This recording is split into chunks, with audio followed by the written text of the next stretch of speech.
Welcome back. We learnt in the last lesson that the Gordon growth model is a single-stage model that's based on the assumption of one constant growth rate for perpetuity. In this lesson, we'll learn multi-stage growth models where we can factor in varying growth rates that may be more aligned with a company based on its stage in the business cycle. We'll begin with a review of the key phrases of the business cycle, followed by an overview of the multi-period models. We'll discuss about the terminal value and apply all these in the valuation of equity using multi-stage models. A lot to cover, so let's get rolling. Let's start with a review of the major phases of the business cycle.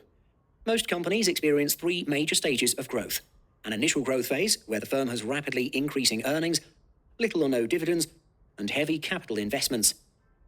Most companies go on to a transition phase due to more intense competition, in which earnings growth is still higher than average but falling, and capital expenditure growth decreases, so the company has more cash to increase dividends.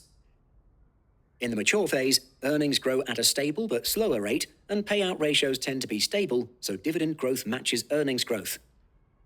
Capital expenditure is also expected to be stable, matching depreciation and asset maintenance requirements. Now, you can probably see the problem with using the Gordon growth model to value companies that are in the initial or transition growth phase. As the GGM assumes a constant growth rate, it's difficult to model an appropriate constant growth rate for such companies.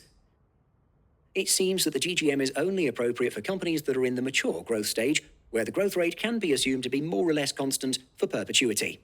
Such a model can be referred to as a constant growth dividend discount model. For companies in the transition phase, it appears that a two-stage model may suffice. Simple implementation may be to assume a constant short-term rate of growth for the first stage and a long-run perpetual growth rate in the second stage. For example, if a company has a valuable patent that's known to expire in 5 years, the analyst may choose such a two-stage model by modeling a higher constant growth rate of 12% in the first 5 years and down to 4% growth rate in perpetuity. This form of two-stage model, however, may not be realistic for most firms in the transition phase, as the transition from short-term to long-term growth rate is usually not that abrupt. The H model utilizes a more realistic assumption. The growth rate starts out high and then declines linearly over the high growth stage until it reaches the long-run average growth rate. This gives a smoother transition from the higher growth rate to the long-run average growth rate. We'll learn how to make such valuations later in this lesson. For firms in the initial rapid growth phase, the analyst may want to extend the model to a three-stage dividend discount model. In essence, this is just adding one more constant growth stage before the two-stage model, which can be the basic two-stage or the H model. And if even a three-stage model is insufficient for some complicated cases, spreadsheet modeling may be considered. We'll learn more about spreadsheet modeling in the next lesson. I hope you see the pattern here. Each of these models is simply the stacking up of stages before the perpetual constant growth stage. I know you're excited to learn the calculations, so let's dive right in. The calculations for any form of multi-period DDM always starts with the last stage. If you ignore any of the earlier stages, you're left with a single stage of constant growth in perpetuity, which we know can be modeled using the Gordon growth model. This is simply the expected dividend at the beginning of the stage times 1 plus GL divided by R minus GL. The GL here refers to the constant long-term growth rate. Solve for the value of the stock, and we get the expected value of the stock at the beginning of the stage. In a multi-stage growth model, this is often referred to as the terminal value.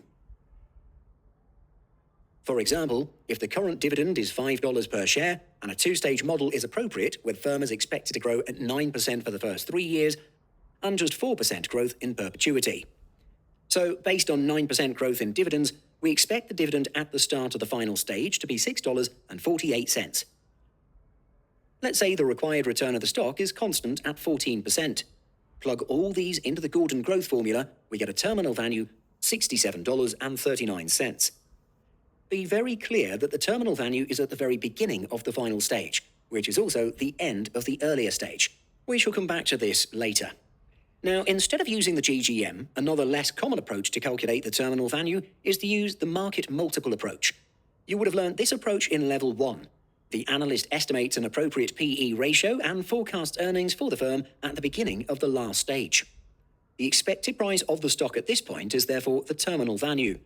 This approach is useful if the analyst finds it difficult to estimate a constant growth rate for the firm far into the future. So, using our same example, Let's say the analyst estimates that the earnings per share of the company will be $7 per share at the beginning of the final stage, and an appropriate PE ratio for the company is 10 times PE. The terminal value would be $70. This seems quite close to the estimate based on the Gordon growth model, so the analyst decides to use the GGM instead. So now that we have the terminal value, the next step is to determine the estimate of the dividends in the short-term growth stage. You should not have a problem with this. The dividends are simply compounded using the short-term growth rate of 9%, which we denote as GS. This gives us $5.45 and $5.94. We've earlier calculated the last dividend in the high growth stage at $6.48. Do not forget this final dividend, which coincides with the terminal value. Discount all these cash flows using the required return of the stock, which is 14%. We get the value of the stock, $59.21. In essence, this is the general formula for a two-stage model. Sum up all the present value of dividends in the short-term growth stage. The dividends in this stage are compounded by the short-term growth rate, denoted by GS, and discounted by R, the required return of the stock. The terminal value can be calculated using the Gordon growth model, where this component is the last dividend from the high growth stage.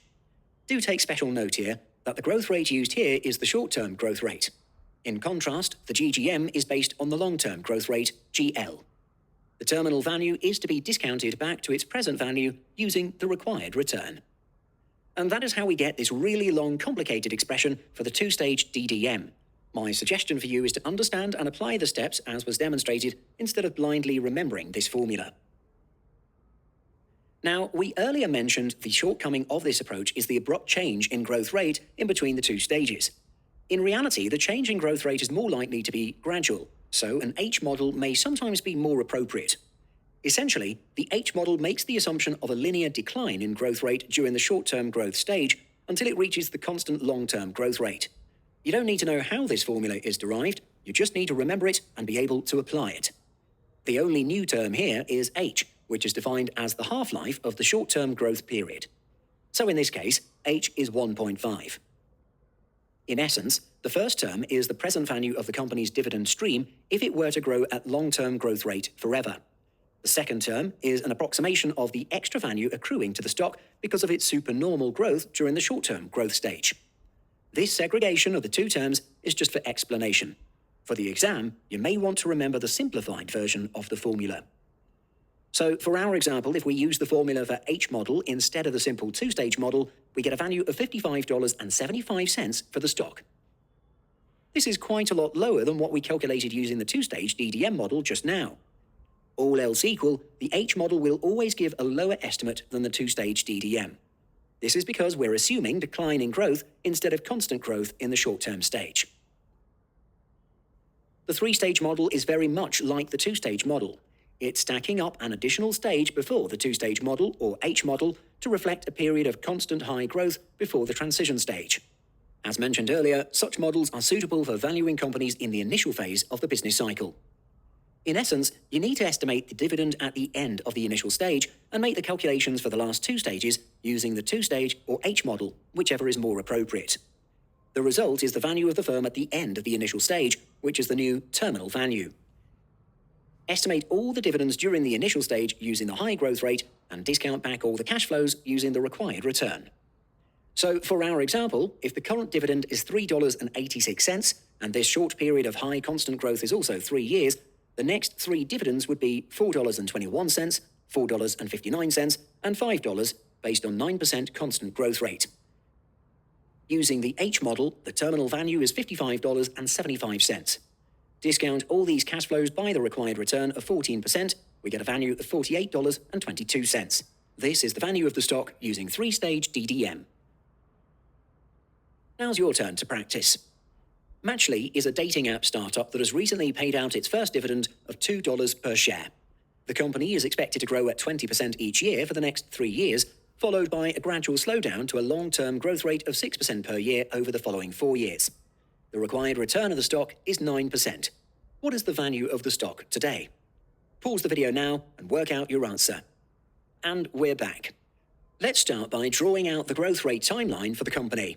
We're told growth will be high at 20% for the next 3 years. This is followed by a 4-year period where growth will slow to 6%. Notice the key word here, gradual, so we can assume a linear decline in growth from 20% to 6%. And we're told that the long-term growth rate is 6%. We denote the short-term and long-term rates as GS and GL respectively. With that, it's quite clear that the last two stages can be modelled using the H model, and the first stage is just a simple constant growth of 20% over 3 years.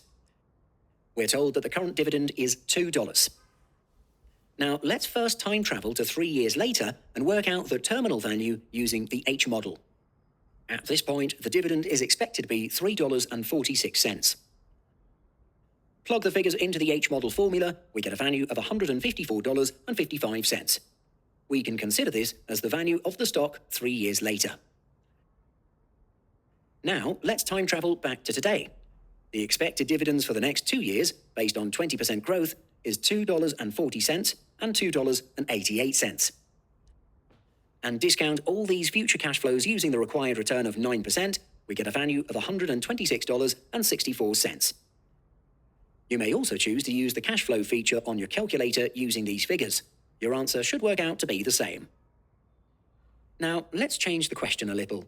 It turns out that Matchley currently pays no dividend and is only expected to start paying a dividend of $2 per share 2 years from now, based on the same growth rates and stages we assumed earlier. What's the value of the stock today? This shouldn't trouble you much.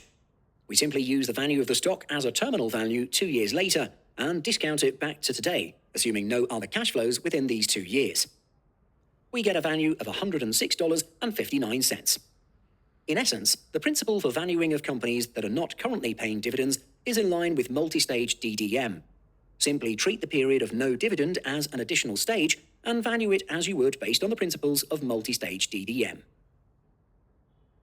In summary, my suggestion to you is to remember just the Gordon growth formula to value the terminal value of the last stage and the H model formula to handle linear declining growth. Any other permutations of stages are simply handled by calculating the dividends based on the appropriate growth rates and discounting back to present value. Always remember that the discounting is done using the required return of the stock, which is assumed to be constant throughout. And that concludes this lesson on multistage DDM. Up next, we'll have a brief discussion on spreadsheet modelling. Take a break and see you at the next lesson.